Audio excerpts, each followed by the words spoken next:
For 89 years, one question has hung over the Pacific Ocean like fog that refuses to lift. What really happened to Amelia Earhart?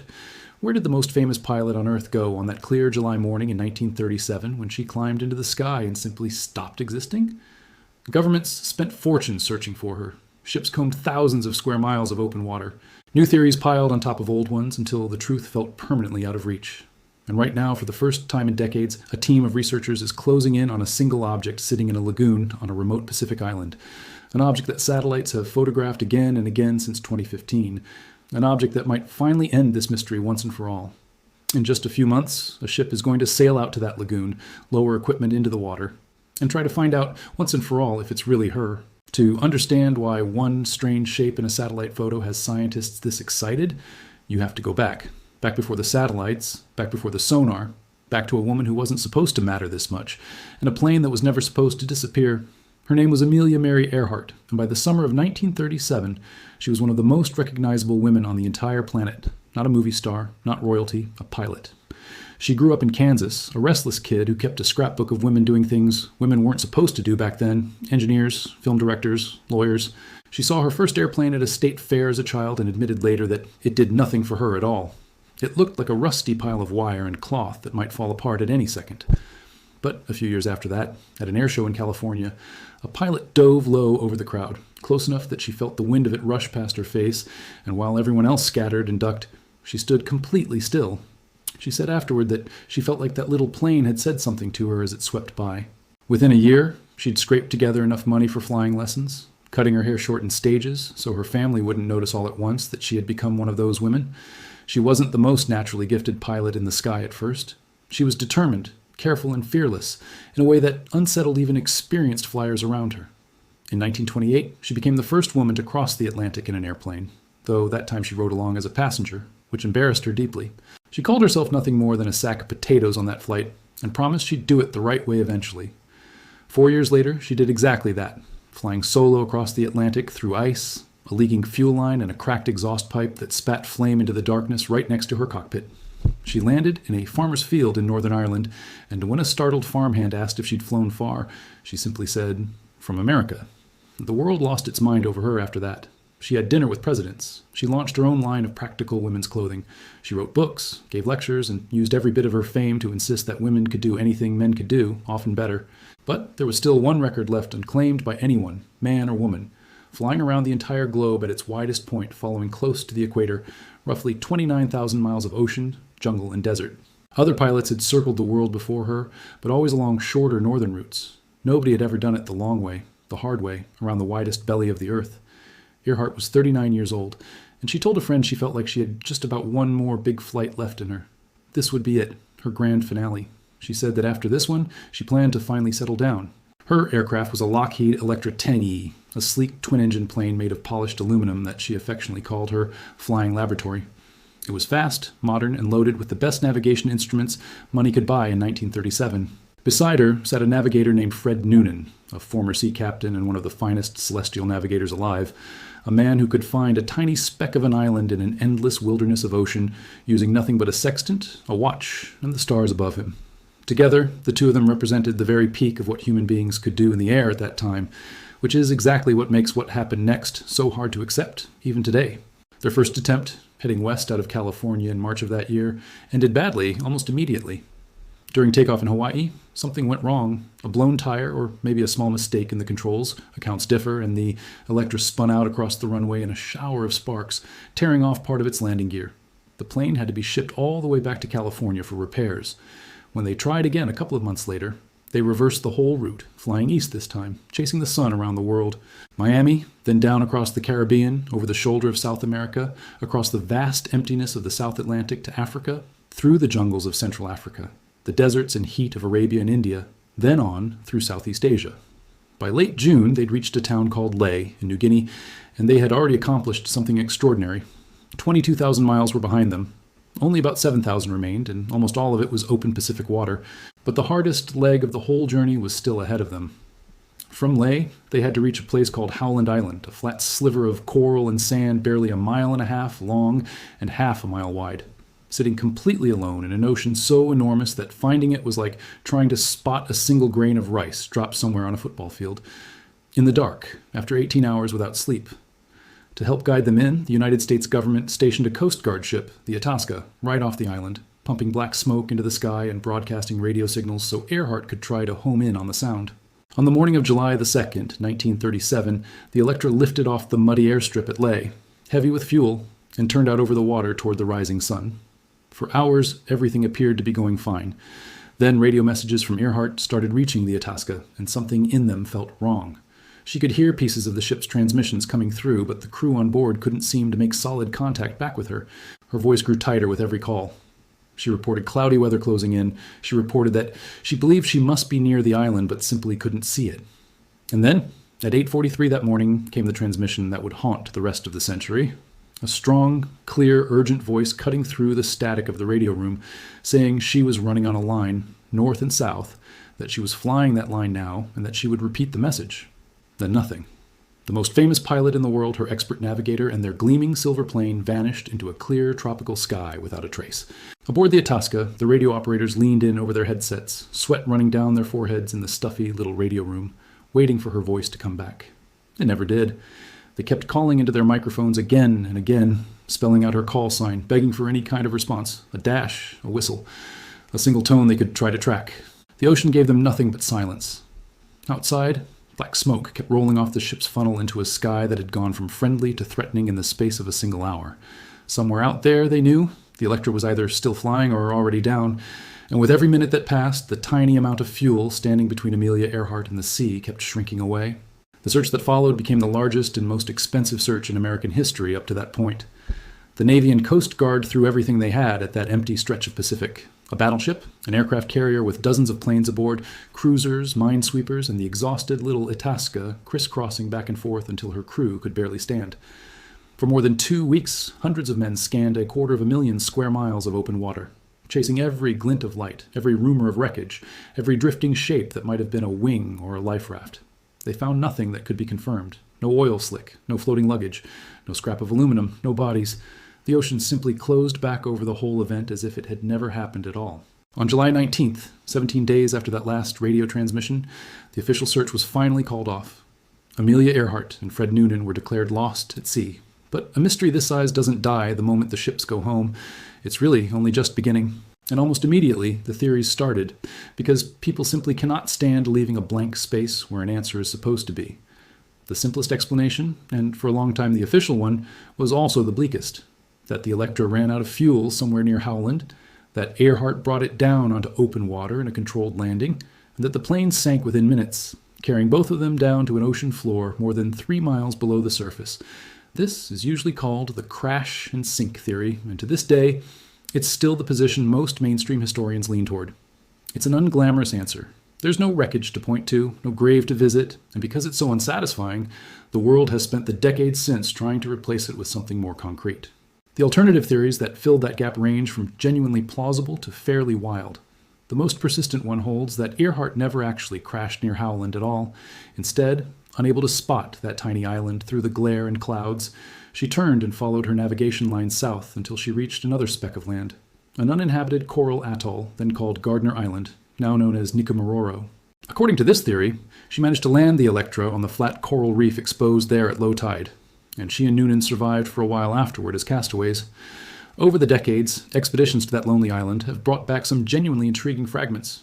A piece of aluminum, the sole of a woman's shoe, a jar of old freckle cream, the remains of a small campfire, and in one old colonial file, a mention of a partial human skeleton found on the island back in 1940, though the original bones themselves were lost long before modern testing could ever touch them. In 2018, a forensic anthropologist named Richard Jantz went back and re-examined the old measurements that had been recorded from that skeleton using modern statistical methods, and concluded that the bone proportions were actually a closer match to Earhart's known build than to almost any other reference sample he compared them against, more than 99% of the comparison group, in fact. It was a striking result, but without the actual bones available for DNA testing, it could never be turned into real proof. It remained a strong statistical echo of a person, not a confirmed identification. Then there were the darker, stranger theories, the kind that thrived in the more paranoid decades that followed the Second World War. One held that Earhart's round-the-world flight had secretly been a cover story for a spying mission, that she had actually been sent to photograph Japanese military positions scattered across the Pacific, and that when she went down, she was captured, imprisoned, and possibly executed as a spy. Supporters of this theory pointed to old photographs they claimed showed her sitting on a dock somewhere in the Marshall Islands, along with stories from local islanders who said they remembered a white woman pilot being held by soldiers before the war began. Investigators later showed that the famous dock photograph almost certainly predated her final flight entirely, and that the woman in it couldn't reliably be identified as her at all. Even so, the spy theory has never fully gone away because it gives the disappearance a villain, a purpose, a clean shape that a simple accident never can. For most of the last 90 years, that's roughly where the case stood. A woman who had done more to advance human flight than almost anyone alive, reduced to an argument, a handful of competing maps, and a set of coordinates that never seemed to lead anywhere solid. Every generation launched its own expedition, sent down its own submersibles and sonar sweeps and deep-sea cameras, and every time, with a confident press conference promising this would finally be the one, the ocean handed back the same answer it gave the Itasca back in 1937. Nothing. Silence. Then, in January of 2024, something happened that briefly made the entire world believe the mystery might finally be over. A company called Deep Sea Vision, led by a former Air Force intelligence officer named Tony Romeo, had spent months and millions of dollars scanning more than 5,000 square miles of seafloor near Howland Island using a $9 million underwater drone. Deep in their sonar data, they found it. A hazy but distinctly plane-shaped object resting more than 16,000 feet down, deeper than the wreck of the Titanic. Romeo told reporters he believed very strongly it was Earhart's Electra. The story exploded across the news. For a few weeks, it genuinely looked like the 90-year-old mystery might be settled at last. Then, in November of that same year, Deep Sea Vision sent a vehicle back down to get a closer, sharper look at the target. And this is the part where the honest version of the story has to slow down, because so many retellings skip right past it. When the cameras finally reached the object and the clearer images came back, the shape that had looked so much like a plane in the earlier sonar data turned out to be nothing more than a natural rock formation. No wreckage, no wings, no fuselage, just stone shaped by current and time into something that, from a distance and through a screen, had briefly fooled almost everyone, researchers included. It wasn't the first time the ocean had done that either. Serious searchers in this field know it happens constantly.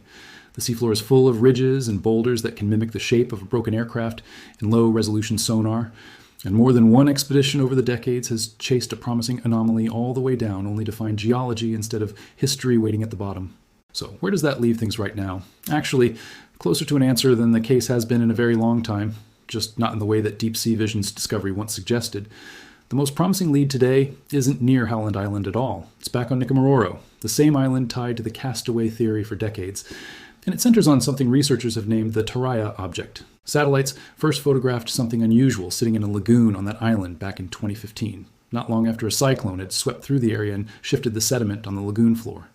Researchers with the Archaeological Legacy Institute noticed that a shape in the same spot in the lagoon kept reappearing in satellite images taken years apart, going all the way back, in some photographic evidence, to as early as 1938, just 1 year after Earhart vanished. The object's size and rough outline were consistent with the dimensions of a Lockheed Electra. That was enough to get Purdue University, which had once employed Earhart herself as a career counselor and aviation advisor decades ago, involved as a serious research partner. The theory these researchers are testing is often called the Nikumaroro hypothesis, the same idea that's circulated in different forms for decades, that Earhart and Noonan, unable to find Howland Island through the glare and cloud cover, followed their last known course south instead and came down on or near Nikumaroro, becoming stranded there. It isn't a theory built on hope alone. Radio bearings recorded around the time of the disappearance by the Coast Guard, the Navy, and Pan American Airways all seem to converge on a line pointing toward that same island. Combined with the old bone measurements, the scattered artifacts found on shore over the years, and now this recurring shape sitting in the lagoon, it's become the strongest concentration of independent clues the case has ever produced in one place. A 16-person research team is now preparing to travel to Nikumaroro to investigate the Taraia Object directly. The plan is to use magnetometers and sonar equipment to scan the site thoroughly, take detailed photos and video, and then very carefully use a hydraulic dredge to remove layers of built-up sediment around the object without damaging whatever might be underneath. If it really is wreckage from the Electra, researchers are hoping to find identifiable pieces, sections of fuselage or wing, along with rivets matching the specific pattern used in that model of aircraft, evidence solid enough to finally put a name to what's sitting in that lagoon. The expedition has already been delayed twice, first for permitting issues with the local government, and then again because of the South Pacific cyclone season, which makes serious field work in that part of the ocean far too dangerous to attempt. It's currently planned to finally get underway in October of 2026, just a couple of months from now. Here's why this really might be different from all the false alarms that came before it. Unlike a single sonar blip from an autonomous drone sweeping blindly across the seafloor, the Taraia Object has shown up again and again in imagery taken across nearly a decade, sitting in almost exactly the same spot each time, which is a very different kind of evidence than one grainy shape captured on one pass by one machine. It sits inside the very theory that's already been supported by radio bearings, old bone analysis, and artifacts recovered from the island itself. And this time, instead of a private company working largely alone, it's a university-backed team bringing real institutional resources and scientific rigor to the site. None of that guarantees an answer. It's entirely possible the researchers will dredge that lagoon in October and find nothing but more sediment, a chunk of natural coral or debris completely unrelated to Earhart's flight. That has happened again and again and again across nearly 90 years of searching. The honest truth is that right now, today, nobody actually knows what's sitting in the lagoon at Nikumaroro. What's different this time is simply that, for once, there's a real, funded, scheduled expedition heading out to actually check, rather than another sonar image circulating online followed by months of speculation and no follow-up dive at all. Consider what it would mean if that dredge finally turns up something real. It would mean the woman who vanished didn't fly off the edge of the map into a mystery with no shape at all. It would mean she likely came down close to where the clues have been quietly pointing for decades, low on fuel, searching desperately for an island that was barely a speck in an ocean that was otherwise nothing but water in every direction. It would finally replace one of the last great blanks in modern history with an actual location, real wreckage, a real verifiable fact. It would let this story finally have an ending instead of just another open question. And there's no need to imagine some secret cover-up to explain why this has taken so long. There isn't a shadowy hand hiding the truth here. There's only distance, cost, weather, and the plain, expensive difficulty of searching a stretch of remote Pacific Island and its surrounding lagoon using specialized equipment that simply didn't exist, or wasn't affordable, for most of the last 90 years. The case has stayed unsolved not because someone silenced it, but because reaching the truth required patience, funding, permits, and a research team willing to try again after every previous disappointment, including a very public and embarrassing one just 2 years ago. The skeptics in this case aren't wrong to stay cautious either. Plenty of serious researchers still favor the simpler crash and sink theory, the idea that the Electra went down near Howland Island itself and rests somewhere on the deep sea floor there, nowhere near Nikumaroro at all.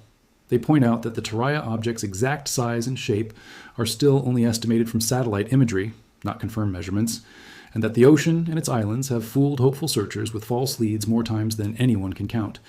They're right that extraordinary claims still need solid physical proof, an identifiable rivet, a section of aluminum with a matching part number, something you can hold in your hand and verify, not just a shape in a photograph that keeps reappearing in roughly the same place.